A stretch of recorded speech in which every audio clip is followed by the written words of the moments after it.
1320. We welcome in Deuce Mo, the Deuce Mo podcast, as we do each and every single week, decked out in their DNM.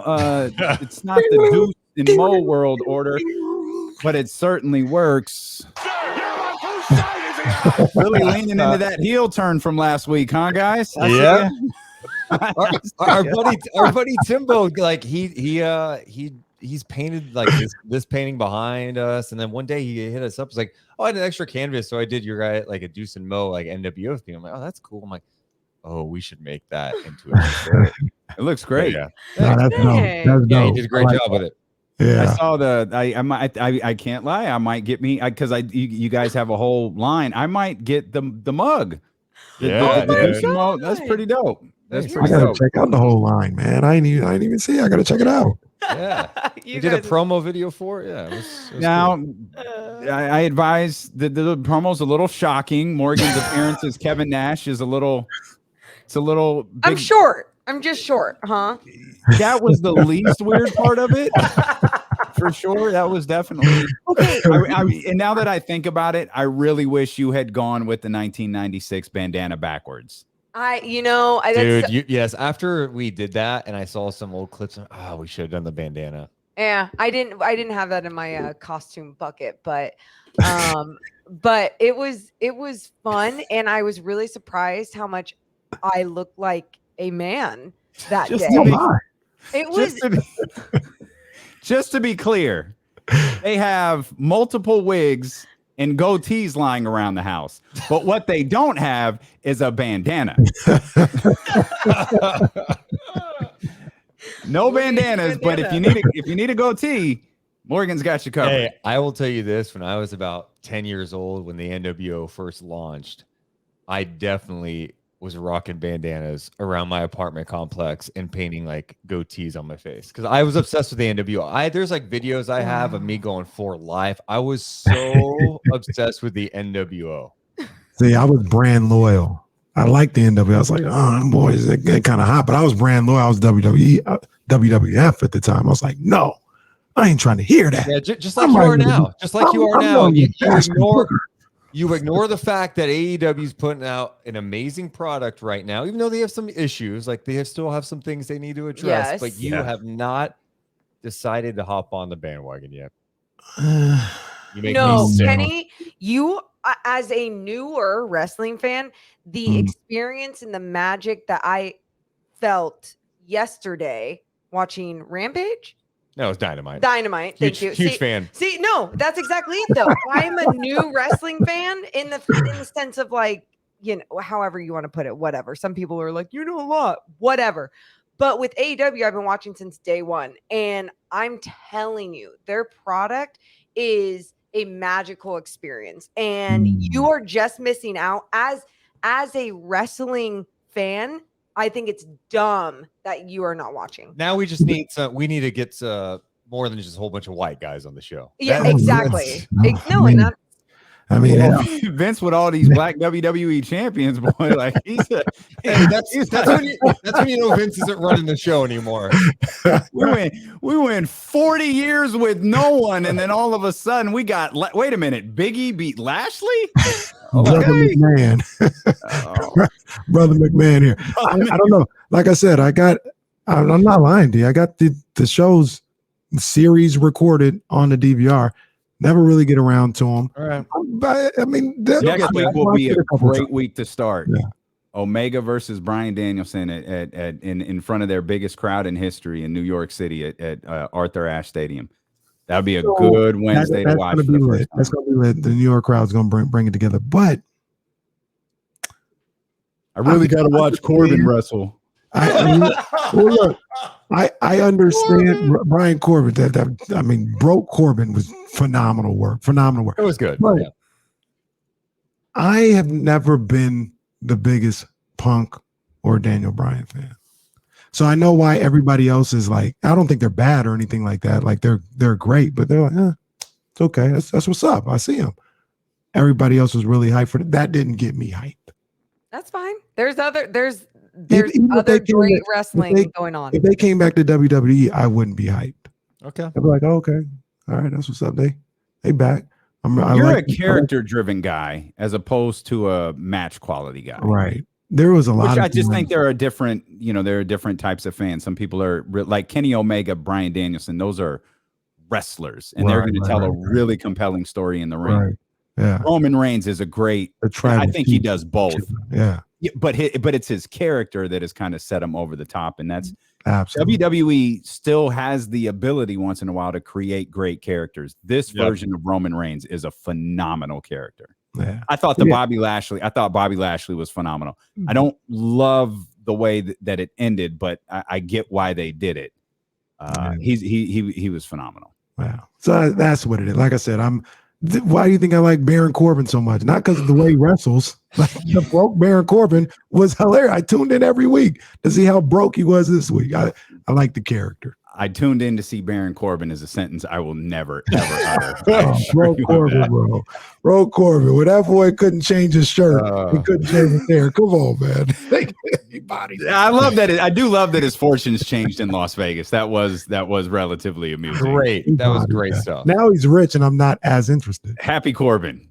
Happy Corbin. Deuce Mo, let's dive into this. Mo, I actually want to start with you. And I think you heard this conversation because Deuce jumped in on the text line to help us clarify something. Kenny was talking about the guys working out together, talking about the Kings working out together, and Marvin being, out there, and those guys working out with Rico and all of those different things. How important was it for you to work out? Let me rephrase that. How important was it for you to be around your teammates away from the basketball court and away from the season?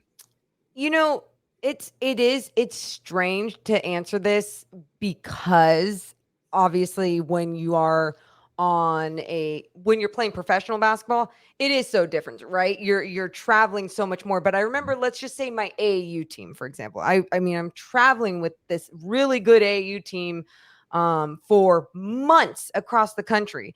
And it was so valuable to our chemistry on the floor, rooming together, eating every meal together, like our relationships off the court, especially with some of the ones that like didn't open up or didn't have like those loud leadership qualities.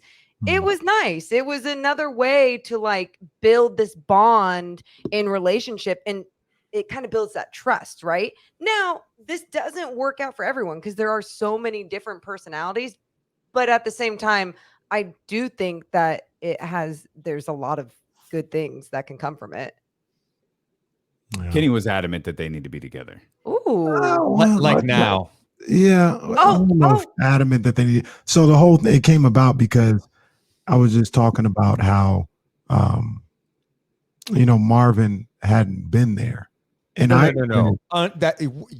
That's not accurate, though. It's not he hadn't been around. He's been around the guys. He's just not around. They're not around each other 24/7. It's the off season.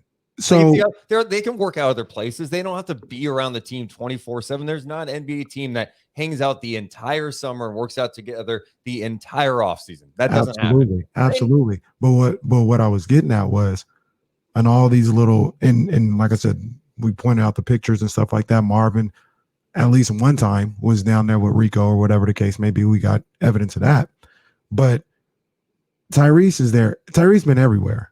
Tyrese, Davion, they brought Tristan in. Even Tristan came in there at one point. You know what I mean? Who were some of the other guys? Louis the King. It got like Tyrese specifically has been everywhere. Like he went to Vegas, worked out with Davion, all this other stuff. And all I said was, if I was playing, just the type of person that I am, if they hit me up, whether it's Rico, Tyrese, or whatever, and was like, yo, we're here, like we getting this work in, man, pull up, I would pull up. That's just me. And Kenny, I think those things help. I'm with you, Kenny, because like I feel like you and I are similar, like where we crave it. It's what we would want to do. I completely understand that. Now, I also understand too, if you do crave it and you want to be this winning team, when you don't have a whole bunch of all-stars and those little things can help you and benefit you as a team, you should be wanting to do those things. But at the end of the day, it's like this is a business. This isn't like this really cool bond between guys on every single squad in the NBA like we wish it was. And the thing about that is I could make the argument they tried the whole this is a business, I'll be in Miami working out. That ain't worked. Like try something like Tyrese. I'm not saying he's the one call. I don't know who's calling him, but somebody is like, yo, come here, come to Sacramento 2 weeks early. Let's get it in. Like, let's work. Come. What you did last year didn't work. Try something new. We're trying to end this streak here. And I would just, I don't know. I think it's, and the example that I used to Damian, because Damian was like, I don't think it matters that much. I said, if the 49ers, if the Kings make the playoffs, when they're somebody talking to them post game, they'll be like, you know, what got you guys here? First thing they'll say, it all started back in July when we would get together with Rico and, you know, we were all together. They'd all go back to that. They would all say that's where it started. So I think it matters somewhat. I mean, it doesn't hurt, but I don't think it's like, hey, man, this is the difference between being good and being bad. And they've been together. Like they have, you know, I know Doug's been going to SoCal a couple of times to be with guys down there with Rico, and the coaching staff's been in there. And, you know, there's been times Buddy's rolled through. Bagley, Fox has been in Sacramento working with Rico and Doug. You know, you mentioned Tyrese, Terrence Davis. I think all the guys have pretty much been through at one time or another, but it is the offseason. I think you also have to have a balance in your life too. And these guys end up coming back early anyway. Like training camp opens September 28th. Most guys will be back within, you know, probably now. They're getting in Sacramento. They're guys here now. Getting workouts in now, you know. So I don't know. I don't think it's that big a deal that they're not hanging out all summer, because you do need a balance. And if you're, as long as you're working on something, working on your game, studying, learning, working out, I don't care where you're doing it. Be around with the team every once in a while, but just go do your thing and come back ready to go for training camp. You're listening to D'Lo and Casey on ESPN 1320 KIFM West Sacramento, KRXQ HD2 Sacramento, and Odyssey Station, and driven by last year's Elk Grove Dodge. Deuce and Mo with us, as they are each and every single Thursday. For now, we'll get to that. Deuce, you actually got me hyped for something. You put out the hype video for the Stockton Kings schedule release, and it was effective. It got me hyped. Now, and I told Casey this earlier. I appreciate what the Stockton Kings are, and I hope you know I'm being genuine when I say this. I started paying much more attention to them when you two became the broadcasting team for them. But for me, it was just always like, okay, like, yeah, sure. there'll be somebody.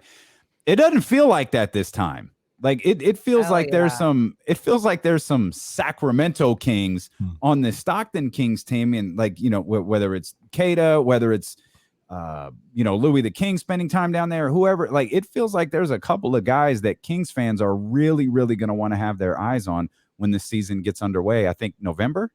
Yeah, November. And it's, yeah, you know, I feel the same way. I think part of it too is the G League just becoming more legit. I think it's because when it first started, not every team had a G League squad, you know, like teams were kind of like, do we need a minor league squad? Is it worth it? It's cost money. Well, now there are 29 G League teams, and you got the G League Ignite that's going to be rolling through this year. You got the team from Mexico City that will be playing in Fort Worth, Texas this year because of COVID. So like there's legit talent here, you know, and like you're seeing teams utilize it more for what it should be, developmental purposes, not for guys that are maybe like, hey, fringe NBA guys just trying to hang on. And no, this is like, hey, we've got young guys on our roster. It's not a demotion.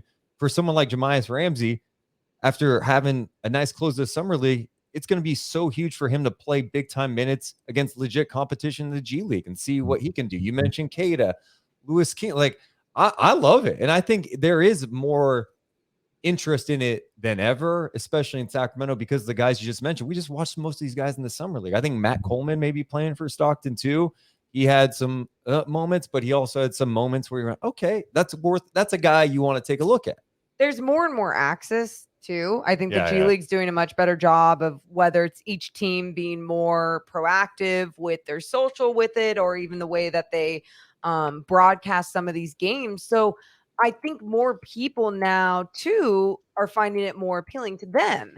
And especially if you're a basketball nerd, right? Like you just want more of it, especially when there's none of it in the off season, but then you get some of that NBA summer league. So then, some of these guys that are going to be on your G League teams, there's going to be teams around the league that have a G League team that's not going to be popular. And that's fine, but you're exactly right. I think when it comes to Sacramento, you have a losing team for so long, and then you see some actual players and some hope in some of the youth that is on the Stockton Kings team. It feels good. The other thing that we were talking about today on our podcast that's interesting is the NBA uses the G League to experiment with different things. Oh, yes. And one thing they're doing this year is the first 14 games of the season. They play a 50-game season. The first 14 games are going to be for the Showcase Cup. And based on how you perform in those 14 games, you would advance the G League Showcase for this like tournament in Vegas. And this goes to what we were talking about with the NBA, been hinting, and, Adam Silver would love nothing more than try to do some mid-season tournament. So I'm just interested to see like what the vibe is like in the G League for its first 14 games. And then they go to Vegas for the showcase. Then technically the regular season starts December 27th. They reset the records and play 36 games. So I'm sure this is, again, testing things out to see how it functions, seeing what interest is like for the G League when they do this, and if it's something that maybe they can look to do in the NBA. I just don't think that. I think the problem with the midseason tournament in the NBA is how do you get fans interested? How do you get the players interested? Why $1 million a player isn't going to do it. No, I don't think so either. Yeah. Not for the big stars. Yeah, and like for the fans, like, okay, cool, your team wins a cup. Okay. Did we win the championship? Did we make the playoffs after? Those are like things. What does the cup do? Like, does everyone get a cup? Is it a banner? Like, do we really? Do you drink out of the cup? Exactly. There's like, what is the cup useful? The argument I would have for that is they're not excited anyway. So why not try something? Like they're not excited for a January 7th game. And that's what the league's looking at, right? Yeah. Right. So the WNBA did it. I don't know. Does anyone remember? No. I remember listening up to it, but the Commissioner's Cup. Yeah. Right out of the Olympics, they did it. And Seattle won. So which is fitting because they win everything. But the thing also about that is, and I mean, it's the Kings. WNBA, it's the NBA or whatever. And I'm not even saying it would change maybe my opinion of it. I had no idea that was going on. The NBA would let you know a Commissioner's Cup is going on. Like I thought they were just coming back to play. Then all of a sudden, Seattle celebrating something. They're like, oh, they just won it. Well, Commissioner's Cup. What? Didn't know that was going on. Maybe they can play for the Maloof Cup. Remember that? The Maloof Cup? Was that skateboarding? The skateboarding thing. Yeah, that's right. Didn't they do a preseason thing too? A game? Like between them and the Warriors, like that? I don't remember the Maloof Cup for a basketball game. I don't know. You could be right. That thing was trash, whatever it was. Kenny wants to bring it back. Let's bring back the Maloof Cup. This fits right into the 30. I do want to mention, I mentioned Deuce and Mo with us on Thursdays for now. There's a lot of Thursday games on your schedule. Oh, so, we'll figure that out. Those are appearances that we'll work out in time. The other good thing about the Stockton Kings and the G League thing, at least for me, is no disrespect to the good people in Nevada, but nobody was hyped about the Reno Bighorns. Now you're right there in Stockton, got a cool arena. It just feels more like the Sacramento Kings as opposed to what was going on in Reno. So I think that helps out a little bit as well. Oh, for sure. More of a connection. Even then this year, Bobby Jackson coaching the team. That's cool. So I went to Reno a few times for just a community event. We'd run like a junior NBA clinic there. And it was so hard to really get a fan base there, to get a lot of people there. And I remember even when they ended up going to Stockton, there wasn't like a big outcry, there's a few people, obviously, like a team leaves, like they're going to be loved anywhere. But you're right. Like in Stockton, people would be really upset if they were to go anywhere else. Yeah. Wow. As we shift from Stockton back to Sacramento, I want to bring you into this has been an ongoing discussion through the bulk of the offseason. And I'm not sure that the the four of us have discussed it in depthly, but Kenny and I seem to be the only people that like Harrison Barnes playing the 3. A number of people have come on the show. No, Harrison Barnes, a modern day 4. As of right now, Marvin Bagley is still on this roster, and I believe he's going to remain on this roster and probably wind up the starting 4. But do you have a preference as to where you like to see Harrison Barnes play? I think there are stretches you could play him at the 4. I just felt like last year he got beat up a lot. I just felt like there was just the wear and tear, and I don't know. I'd have to go look at the numbers based on position, but I feel like he was more productive at the 3 last year. Same. And and maybe it was just matchups. I don't know about the games he was at the 4, but and he could play 4 and depending on matchups and who they're going up against. But there are times, man, he was getting beat up on bigs. His role changed. It was like his role was to make sure he's putting a body boxing out and getting rebounds. Like he was getting more boards. I think that happened at one point. It was like, wow, look at his rebounds, but where is he on offense? You couldn't depend on him offensively, and I think it does open up. Being in that 3 spot opens up just a different role for him, and being able to do so much more for this team, and a team that needs more. Even going into this year, it's not like there's many adjustments made in this offseason. I know Davion Mitchell during the summer league, it was apparent he could score and everything, but you're not going to depend on that for a rookie right away. So right. And I just look at the way he plays the game on the offensive end, going up against threes. If he's at the top of the basket and he's attacking, he has the Morgan girth to body somebody up and use that size to create leverage and get a good bucket. He likes to do stuff out of the post, and that works a lot better against wings and threes than it does against power forwards, because you try to body them up, he's not going to move those guys the same way. So I think that had a lot to do. And then on the other end, like he was just getting worn down. I thought playing the 4, like you said, Deuce, though, like I say this all the time. I think that can be the exception, him being at the 4, not the rule. Like depending on the matchups, depending on what's going on late in games or whatever. Yeah, he has the ability to. That's what makes him special and unique in this league. But you don't want to just stick him out there and say, hey, he's our 4. We're running 82 games. Now, to me, that's not the move at all. Yeah, and then he gets switched on like a 5, and then it's trouble. Yeah, absolutely. You guys talk to, I also think it's funny. We're so, Harrison Barnes, I think, is so kind of like steady at his position. We never talk about him.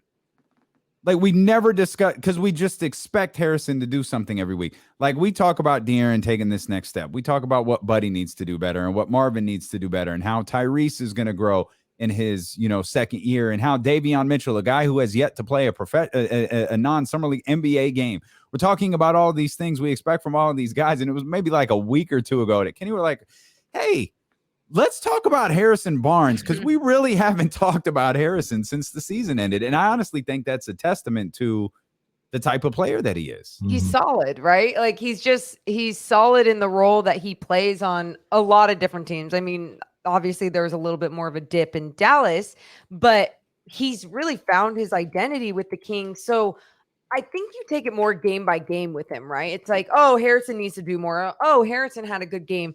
And you feel that way game by game, but season by season, how old is he? Like he's 29. Okay. And see, I feel like that's crazy. Yeah. We always act like, man, he's been in the league a long time. And like, yeah, he's, getting up there now, but these are his prime years. And I don't expect him to change and take this huge leap. He was just steady. I was just pulling up his numbers, looking at last year, because the 3-point numbers, I was curious where he finished at. Shot 39% from 3. That's wow. And he was taking about 4.5 a game. And that's the area where, before he got to Sacramento, you're wondering, okay, how good of a shooter, how efficient can he be? And he's been pretty good in Sacramento. He's just steady. Like you said, like, I feel like you know what you're going to get. I'm like, okay. And I think they talked about that a lot last year. The coaching staff is like, they almost wanted him to be more aggressive because he can get buckets. But what do you want from Harrison? You need him to go play the 4 because we're shorthanded or whatever, and you need him to deal with that. He can handle that. You need him to play the 3. You need him to be a little more aggressive scoring.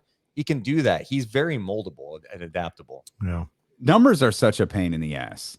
Yeah. Like Harrison Barnes shot 39% from 3, and we're all like, oh, man. You know who else shot 39% from 3? Yeah.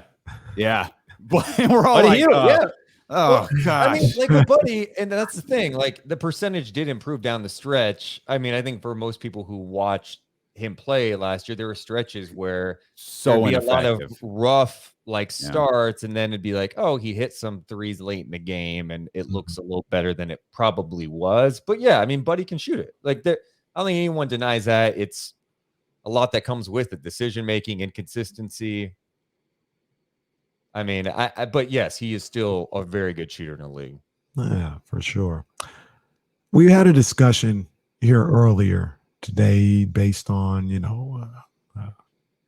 article that came out about, there's been a couple articles that came out. So this one today was who you would take for the next 10 years to start your franchise. An article that I saw, it had 5 people voted for it. So 2 people gave it to Giannis, 2 people to Luka, 1 to Zion.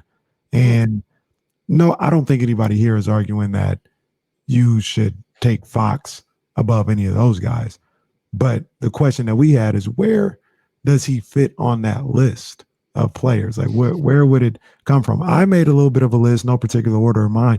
I have him in the top 10 in that category. I think he's behind the Jokic's, Joel's, Jason Tatum, Donovan Mitchell, guys like that. But there are certain guys that are like in the same tier as him that you can make an argument, I feel, either for or against. And it's guys like Zion, Trae Young, Karl Anthony Towns, Brandon Ingram, Jamal Murray were the guys that I had. If you wanted to take De'Aaron Fox out and put one of those guys in, I get it. But I mean, worst case scenario, he's like one of the top 15 players on that list, I would think. What you guys think? I feel like that's fair. I mean, it's tough because, again, we get into this conversation of like, well, he hasn't been an all-star yet. And all those guys you mentioned in the same tier have all been all-stars in this league. You know, most of those guys have made the playoffs. You know, we saw Trae Young, what he was able to do last year. But we also, I think, are smart enough to watch De'Aaron play and see how he's evolved. And I don't think you'd ask anyone in the NBA, like, yeah, this guy, I would love to have this guy on my team because of his ability to get to the basket, to finish at the rim. Yeah, I mean, one of the best finishers in the game, his speed. I mean, he has improved his game so much using his speed, at the way he's able to shift his speed and to slow down the mid-range jumper. You know, you of course want the 3-point shooting, the free throw percentage to go up, but like, there's no doubt. And I think there is a kind of this like growing narrative though in Sacramento where, hey, he's entering year 5 and this team is not the playoffs, where it starts to shift, where it's like, he's not that good. The guy's a stud. The guy's a stud, and it's up to, he still has to get better. There's no doubt. He's got to be more consistent.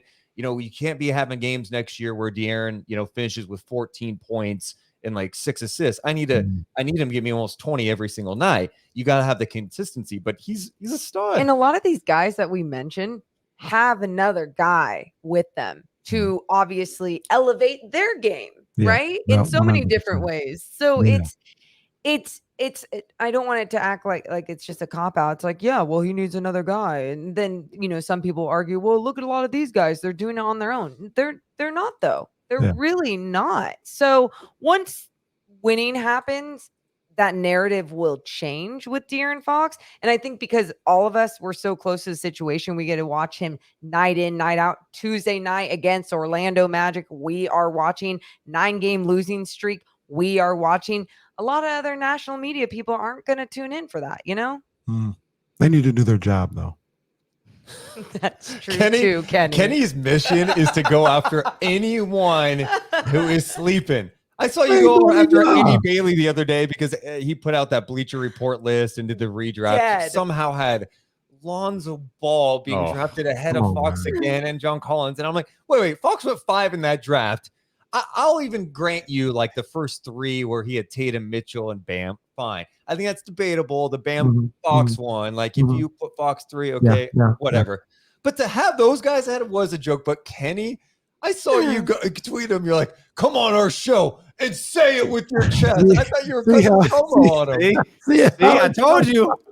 See, well, see, we talked about how the tone in a text or type doesn't come off because I type that as if, come on the show and say it with your chest, man. Come on now. Come on out here.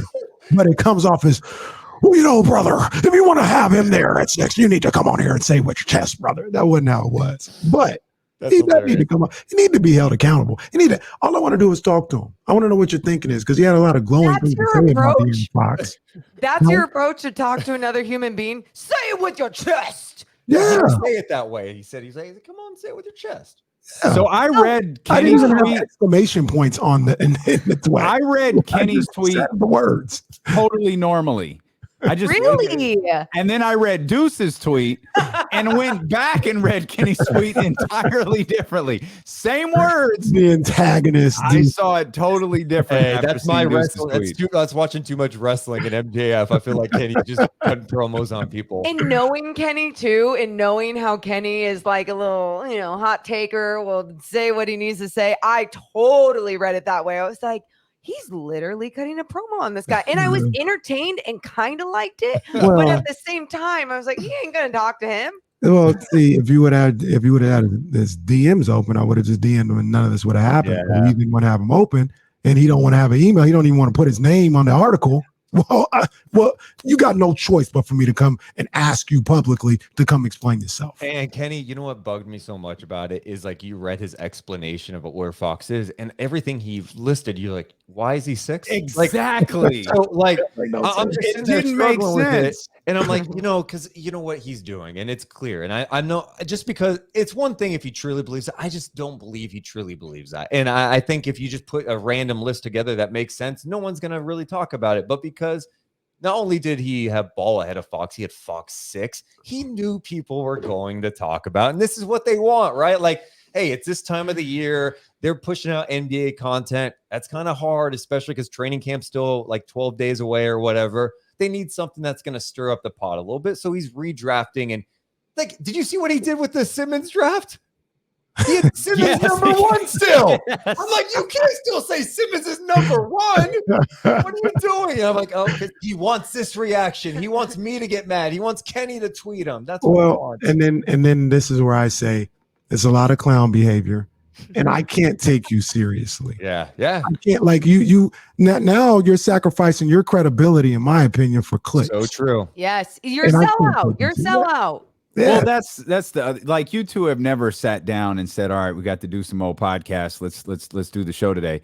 Oh, I got an idea. Let's really stir them up. Right. Like It's That's- just you haven't it done that to me is just so it's cheap, it's weird, and I can understand that if you are like a smaller platform and you're trying to be one of those people, whatever, but your Bleacher Report, You don't need that. yeah, I don't know. It not only loses credibility in his name, but to me, even in the Bleacher Report name, which I think we all kind of feel that way sometimes, where it's like Mhm. just not consistent with them. Yeah. Even then, LeBron even if James that's- Network. even if that's your whole thing, I don't know. Me, like you, whatever I've said a number of different things on here. And if Deuce Mo were like, yo, you wildin', man, you need to come on here and explain yourself. We're like, all right, let's talk. Like, let's have a conversation. The coffee boy and Andy, they say whatever, and then they don't want to talk. Like, man, come on, man. Say it with your chest. Well, the funny thing, like Kenny has said some stuff, but he's meant like Kenny said something today. I was like, really? But that like you've meant it. Yes. Like, Yes. like I think what Deuce just called into play is like, dude, you didn't really mean that. There's no Like, way. Like, come on, like what? And I someone read me. I didn't see it, but wasn't the Sacramento Kings tweet? Tell us you don't watch basketball Yeah. without telling us you don't watch Yes. basketball. Like, come on, man. Like Lonzo's good. Anyone who says otherwise, I think that's a little bit goofy. Lonzo's a good ball player. He's not better than De'Aaron Fox. Agreed. No, and again, this is where like people have told me, hey, he's a guy that's super into analytics, and some of the numbers actually say that Ball will be a better player than Fox over the next 5 years. I'm like, look, I'm not anti-analytics, but like we do have to watch the games, right? Like we still watch these games, right? I love numbers. I'm a numbers guy, but we still have to watch what's in front of us. And go ahead and pull every single NBA GM and ask, hey, who would you rather have right now, Fox or Ball? And I'm 90%, or they're going to say De'Aaron Fox at least. And look here, Deuce, the argument always goes, well, the Kings ain't been no good. Why would anybody stay up and watch the Kings or whatever? I'm sorry. Why the hell am I watching the Pelicans? But you have Zion up there all the time. Pelicans are a dog to watch. Like they were garbage this past year. Why would I sit up there and watch Pelicans basketball? But you guys find a way to put Zion on all that stuff and all that. Do better. Do your job. That's all I'm saying. Do your job. It doesn't take that much effort to do your job correctly. That's all I say. Watch the games. He's into analytics is like a cologne for stink that people have started to use over the last few Yeah. years. It's like, Well, and then man. if you say you watch, you're like, Stop. oh, so you're anti-analytics? Okay, eye test guy. And it's like, no, like, because no, I do think people now are to the point. This is because some analytics, but not all. Some of the analytics people who cover the league, they're so number driven that they don't watch. And you can't just pay attention to one aspect. It's so crazy how you can't do that, because even on the defensive end, there is no real metric. Yes, to actually measure the way that these defensive stats. Sure, you can go steals, blocks, whatever, but there's so much more to that you will not be able to measure, that you have to watch and actually know and understand the game. Yeah. To talk about it the right way, to rate players. Analytics guy versus eye test guy. Look, the way I look at it, they're both tools. Your eye test and your analytics. And then you use those tools not to necessarily come to a definitive thing, but you use both of them to say, hey, this is what I think after assessing everything that I've done. But it's my eyes definitively tell me that De'Aaron is better. Oh, well, yes. I mean, numbers can lie, but the tape doesn't lie. Right? No, that's a bar right there. That's New bar, dude. podcast coming to the Deuce and Mo Network. Tape don't lie. Oh no, actually, it's a new video coming to the Deuce and Mo YouTube channel, sung to Shakira's record. Oh my! Hips don't lie. Don't you There it know is. that tape don't lie? Dun, dun, dun, dun, dun. I don't know the words. I'll work on it. She never has shoes on. Is that true? I've never noticed that. Every time I see her, at least when she was like really hot, she'd always be performing with no shoes on. And she's like 4 feet tall. Is she? Yeah. Oh, she's little. 4 feet. Let me see. She's 4 feet. Shakira. Her Give height. me Looking up right. the analytics on 5'2". Shakira's height. 5'2". Okay, Morgan, you're like 5'4". Settle down. Okay, I'm like 5'6.5". Morgan is not 5'6.5". Wait.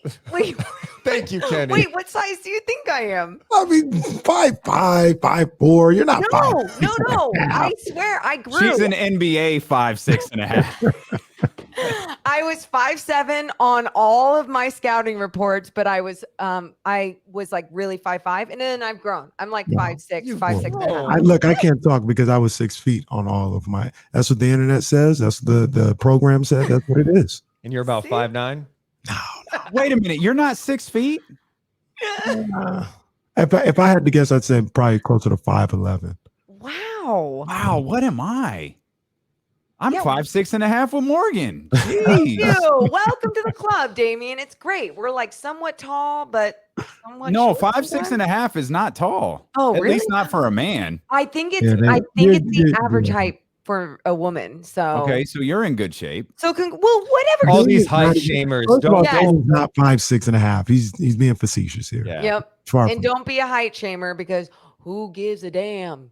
Well, no, I Well, I Unless- don't know. I thought Kenny it's was different for a man, Mo. It's different for a man. like, Well, if Kenny's- Maybe hating on that's him. so dumb. That here to all the men listening, because that's the main demographic of sports radio. Women. We established yesterday this isn't a sports radio show, but please Oh, go okay. ahead. It's So not. for That's a fact. It's sports not. talk, women, real women, don't give a damn about your height. Is that true? That is the truth. Like, you see, what's that one dude? He's like that action star, and he's like with this Vin tall. Diesel? No, Oh no, Tom Cruise used to be with the tall. no, What was her name? no. don't know. Oh yeah, Tom Cruise was with Tom someone. Cruise is little. But- And man, he's crazy. Yeah, too. and that's not a great example. But there's other guys out there. Like I'm telling you, just be a good man. There's and also no The one's Rock, gonna give a who's damn. 6'5" and Is he really Okay. 6'5"? yeah, Oh. six. He's a big dude. Yeah, and he's- everyone he's- thinks that like women he's- like he's- muscles and height. Like get out. Just be confident. That's sexy. Okay, Morgan with some Confidence advice to the men is out there today. Yeah, there you go. Okay, that's the perfect place to say goodbye.